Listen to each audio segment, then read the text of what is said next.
What it is, y'all.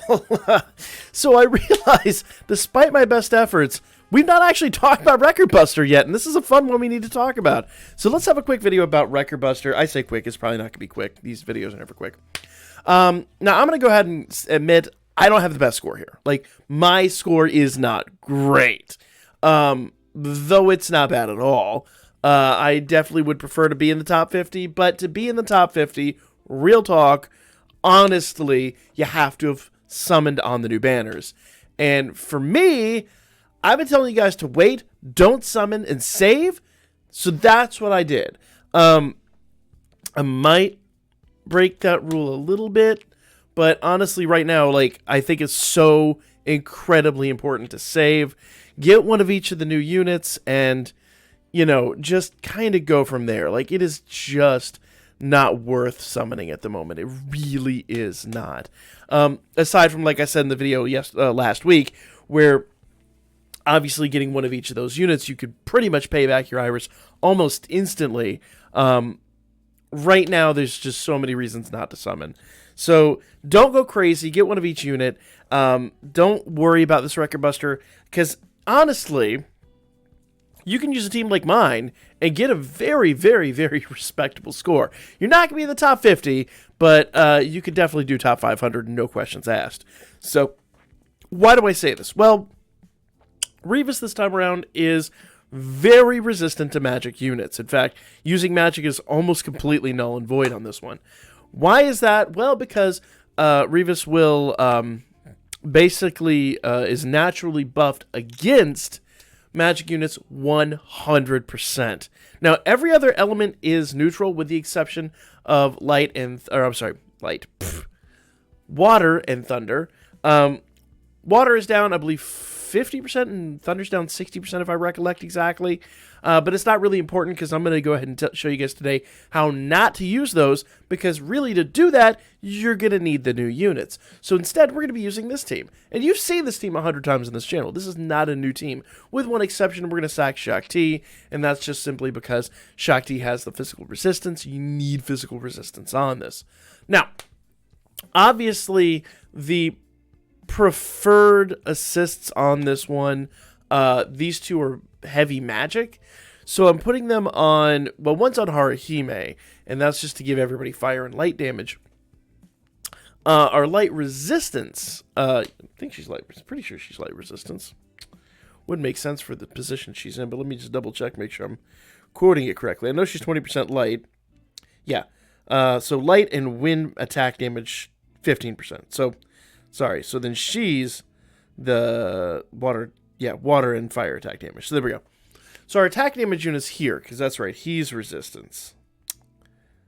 Come on, there you go. Yeah, fire and light resistance down 15%. So the we're going to bring in the light attack damage here. That's really only going to affect Anya. And the fire attack damage here, sorry, I said it backwards, is going to come in at the end, because you really want the resistances early, and the attack damages when they are going to affect everybody affected. Now, because she's heavy magic and because she's heavy magic, I need to either tie them to magic units, which we're not going to be using, or sack them because we need a lot of physical stat on all these units. And in this case, obviously, Katori and Anya are going to be our two physical units, so I put my main physical units on those two.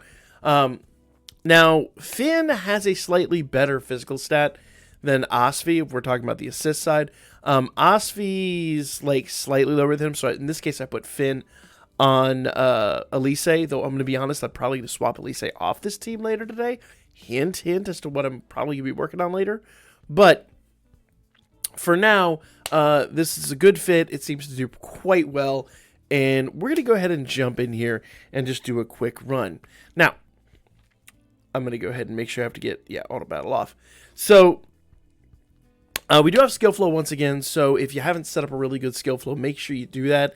That way, if you have, like, bad RNG, like I've had atrocious RNG on my runs this weekend, you can just auto run a few and then maybe get better RNG. You know, this runs out tomorrow, so today is the day to really get a good skill flow, to set everything up, and to make sure you're where you need to be. Okay, so turn one, obviously we're going to do Spotlight with Lide. That's going to be the 33% SA gauge charge. Everybody else does their general buff and debuff stack. Now, with Revis, the one thing you do want to bear in mind, she's going to remove her debuffs on the beginning of turn 6 and the beginning of turn 10. So every buff you put on stays in place, but you will need to re-debuff. So in this case, using Shakti for her 40% physical resistance magic buff, that is a magic buff. That's going to stay in place so long as I can replicate it with Haruhime. So we're good there.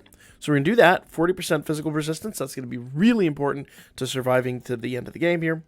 And then, of course, we're just going to do our general buff debuff stack. Now, she's going to buff critical and penetration rate. I'm going to go ahead and do that just because it's not 100% necessary. We've got other buffs in play, but it's slightly better than the 20% that we got with Line, so I think it's fine. You could choose to do it or not do it. I've actually had pretty good results with it, so I just continue to do that. Then Haruhime is going to come in and she's going to do Yosuga. Now notice we're not debuffing. We're actually not going to debuff at all before Revis's first SA. And it is worth noting, Revis does no damage for the first 3 turns if you didn't remember that. So now that we have most everything in play, physical resistance has been debuffed by her. She debuffs at 100%. So we're now down 120%. That's pretty substantial, honestly. And we do want to keep that down. That will be removed on turn 6, so we need to get this early damage in. Fire has been debuffed 55%. That is normally neutral. Light has been debuffed 45%. That is, once again, normally neutral. And you will notice water is 60%, thunder is 50%. I had that backwards. 60%, 50%. So, but notice that magic is up 100%. You really do not want to fight that uphill battle. It is not fun, and you're just not going to get numbers out of it that are going to be worthwhile. My opinion. Maybe there's somebody out there that's getting good numbers in it, but I really don't see yourself being in the top 500. Maybe if you have just a really boss team, maybe in the top 1,000, but I really don't see a top 500 run with any Magic teams. Now, prove me wrong in the comments section. I'd love to see it. It'd be really fun to watch, but honestly, you're just fighting an uphill battle for no reason whatsoever. So in this turn, we're going to do everybody's big hits, and we're going to use Haruhime to replicate everything. All right. And on this turn, Haruhime is going to do her SA. Now, the main reason for this, because remember, buffs don't go away. So as long as we can keep the 100% SA, or 100%, almost said SA gets church, 100% strength and magic in play for the full fight, we're going to be golden. So once again, everybody's going to do their big hits, but they're going to hit even harder now. Now, it is worth noting is we're only obviously going to be using the strength buff. We're not using the magic buff, but I don't believe there's anybody else that does 100% strength alone in the game at this point, though there are other options you can do here, and I'm going to fart around with that later. But for now, this has just been a very respectable team, and honestly, there's no possible way without summoning on the new banners, there's no possible way we're getting in the top 50 this time. It's just not. And for me, since I've been telling you guys not to summon, I'd rather, I'm holding off too, because frankly, I want to be as free to play as I can.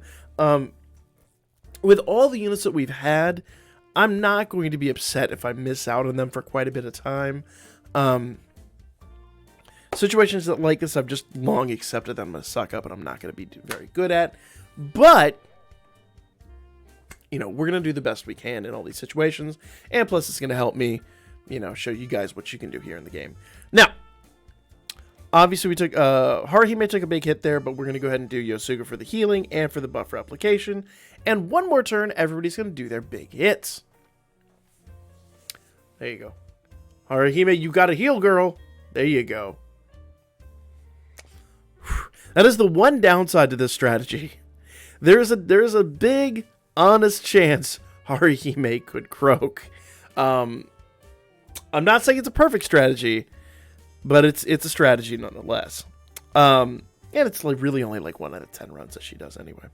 So in this turn, we gotta put our debuffs back in place. We're gonna go ahead and do Akane. That's gonna just debuff her 40%. We're gonna do the 40% fire resistance debuff. We're gonna go ahead and do the 30% physical and light debuff, and I keep forgetting about that. I keep wanting to do Providence, and this is what keeps hurting me. I keep forgetting to fix my skill flow. If you're using Katori, you either need to have more MP than I've got, or you've got to do Providence on turn 5. I keep forgetting that. It makes me crazy. Every time I come in here, I always forget to update my skill flow. Learn from my mistakes. Keep an eye on your MP when you're using units like this. So now I've got to do a regular attack in this turn. And then next turn I can do Providence. It drains your score drastically. So I keep forgetting to do that. It's a thing. Now, to be fair, we were still attacking with her big attack while she was debuffed, so there is some kind of payoff to it. But frankly, obviously for many, many, many reasons, you don't want to really do that. So we're going to go ahead and go back to doing everybody's big attacks here. We don't need a rebuff. Buffs are all in play. Haruhime can go back to doing Yosuga, which is going to give everybody a big buff there. Let's see. So all those debuffs are in play. Yeah, no, we'll be good. We'll be good. We'll continue on this path. Now, on this one, I will need to do Providence. Providence is going to be basically her MP restoration. If we don't do that, then next turn we're going to be out of MP again. So we're going to have to do it here so that we get a hit. We get a big hit on the next turn. Just bear in mind if you're using Katori or anyone like this that does like a big MP attack, make sure you're keeping an eye on the MP. And frankly, probably should have done Providence early on. Really, just to make sure we had MP before she debuffed. So that actually could be, and then we could do Providence on turn 6. I just haven't quite built out the way to make that work. Okay, I'm gonna go ahead and do Yosuga on this turn because we need healing before she does her SA. You will notice that I have the skill flow set up to do Sheikah. Not really preferable. You do want Yosuga on that turn, and then everybody else is once again gonna do their big attack. Now, the one thing I didn't mention here, and you will see there momentarily, Revis did buff her strength, so you do need to make sure that you have somebody on the team that can remove her strength buff, or you're gonna die. Simply put, in my case, Anya removes strength buff on her big attack, so we're golden there. The other thing I didn't mention at the beginning is that Revis does do seal, so you need seal anklets. I really, really, really would have preferred if she did stun, and I don't know why they didn't do it, because the new assist that came with the kindergarten units, that assist does stun and poison, which would have really been in line with what they normally do. I don't know why they didn't, but you do need to use seal anklets very specifically. So make sure you have some kind of anti-seal on the team. If you don't have any like anti-seal anklets, there are 3-star unit. There is a specific 3-star unit. I don't remember who it is. I think is it Anya? I'd have to look it up. But there is a 3-star unit that does that, and I'm going to look it up here real quick while we're continuing on. Let's see. 3 stars. 3-star ailment. So, no. Seal is... Yeah, it is Anya. It's the 3-star Anya is the seal resist. See, I got it right. I got something right for once. Yay, me. All right. So, once again, we're going to go in here, and we're going to go ahead and do our big hits. We do need to do Providence on this turn just because you will see her MP is wearing out. So we just need to make sure we do that so that we keep MP in play for the rest of the game. All right. Do bear in mind, one thing you want to be aware of here is that Revis is going to remove her debuff after this turn, so be prepared for that situation. Really tempted to do... Nah, we're gonna play it smart. We're going to play it smart. So we got to do Yosuga on this turn. We're going to go ahead and do basically everybody's big attack, with the exception of Katori, who's going to do Providence to restore her MP, because really having max MP at the end of the game is what's going to be most beneficial for her in the end. All right. So, we're building up to a big attack here. Okay? So, we're going to go ahead and do Akane again for the debuff, because you will notice she's going to remove all debuffs at the beginning of this turn. We're going to do the 40% fire resistance debuff. We're going to go ahead and do the physical and light debuff. And in her case, I think if we do Providence again, it's kind of a wasted turn. Yeah, we'll just do her big attack. That'll be fine. That'll be fine. Boom. There we go. Now, you will notice that Haruhime is running out of MP. We do need to be a little cautious with that. But we're going to do Yosuga. We're actually going to do Sheikah on this turn. All buffs and debuffs should be good at least 2 turns. Let's double check. Yep. And if nothing else, we got a death saving throw with her. But we should be good. We've got all our debuffs out. So, yeah, we should be golden. I am going to do now a double SA. Normally, I'd wait till turn 12 to do the double SA with Anya and Katori. But you need to do it on turn 11 here because I need to have Anya's big attack on turn 12 to remove the strength buff. Otherwise, we're pretty much going to hate life. So, let's just double check. The reason I have Anya in front here... thought there was a reason I had Anya in front. There is not. Doesn't really matter. I thought she did a single target. Swear she did a single target debuff, but whatever. Maybe she does that with, no? Oh, that's right. Katori does, no? Yeah, Katori does that, which is another reason why it would have been good to do on turn 10, so I take that back. Turn 10, we did need that debuff. That's why we were doing that. I 100%... I had in my mind that Anya did it for whatever reason on her SA, and no, it's actually Katori does it on her attack. So I take that back. Doing Providence on turn 10 would have not been beneficial. We want to keep that on turn 9. I can't remember everything, guys. Can't remember everything. All right, but we do want to do Sheikah here. I wish I would have gotten it out before the SA, but it is a thing. Let's see. Are any of these? That's 3 turns. That's just a big hit. So yeah, we'll be good there. I just want to make sure we don't run out of anything. That buff is going to restore Haruhime's MP. We need that because we need MP for the last run.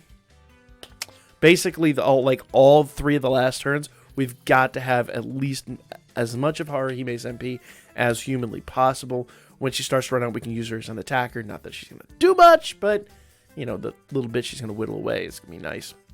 But the healing on turns 12 and 13 are going to be super critical with Haruhime. I mean, really critical. So you notice we didn't get very good hits out of them.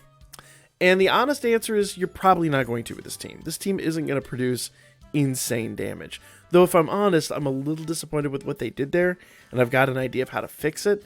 I just have to get in there and, you know, get that fix out. All right. There we go. Perfect. So aside from my little foibles there at the beginning, you can kind of see where you can get away with just any real physical team. All right. So Yosuga's going to be really important. Like I said here, we need to get that healing out. That's why I did Sheikah last turn. By some miracle, well, it's honestly the HP regen that did it. But we're now at the state where we've got to go ahead and do all of our big attacks. Shinobi Strike is a necessity here because we need to remove that strength buff. And then, of course, the bigger the hit, the better the score. Now, we are going to build up to another double SA. And you will notice we're building it up fairly quickly. But I need that double SA. Prefer it on turn 15, but we're actually on turn 14. We're going to get a little bit early. I haven't worked out quite yet how to get the extra SA out. Would be nice, but I haven't seen it. Now, you will notice that with the 40% physical buff, 40% physical resistance buff, nobody really took good damage. I mean, nobody took damage there. Like, we laughed at that attack. So physical resistance buff is a big deal. All right. Finally, let's go in here.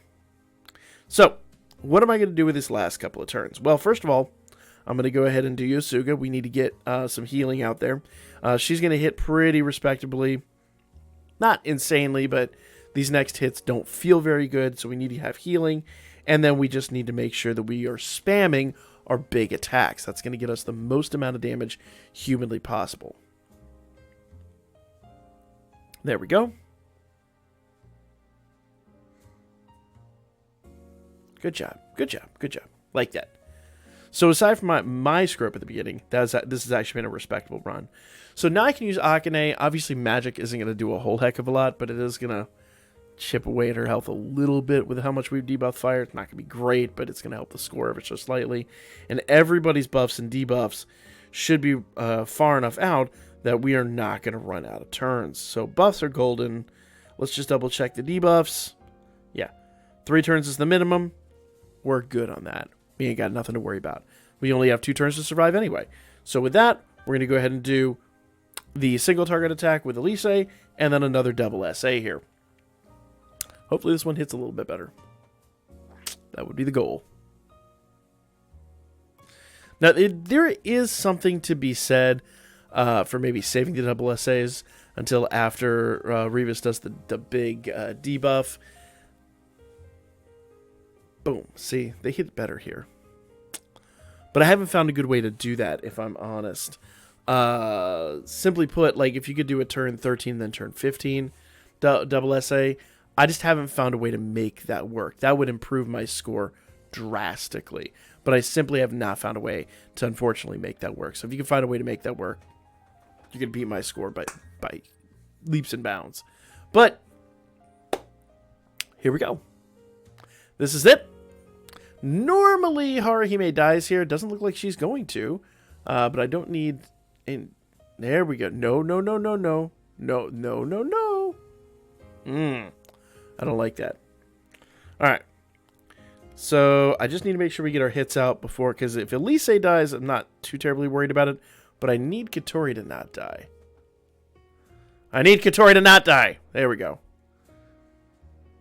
Actually, we got all our hits out there.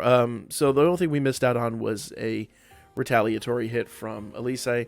And we're just below 600 million damage. So, once again, not end of the world stuff. I do have some, I obviously have to work on my skill flow. I made that made a very sizable mistake there at the beginning. And I'm still trying to figure out how to get all of my SAs out after the big physical resistance debuff. Obviously, doing them early is not preferable. That's when I could build it, fit them in, and then have the SAs at the end. So, I'm not saying it's a perfect run, but I'm just showing you guys you can do it. Obviously, it's not even my high score, but I think that's mostly comes down to RNG and me messing up that one little thing at the beginning. So, you can use whatever physical team you want and get a respectable score out. Go build your teams, guys. That's going to be it for me. Like, comment, and share. I'm going to be back at you guys with more Danmachi here really soon.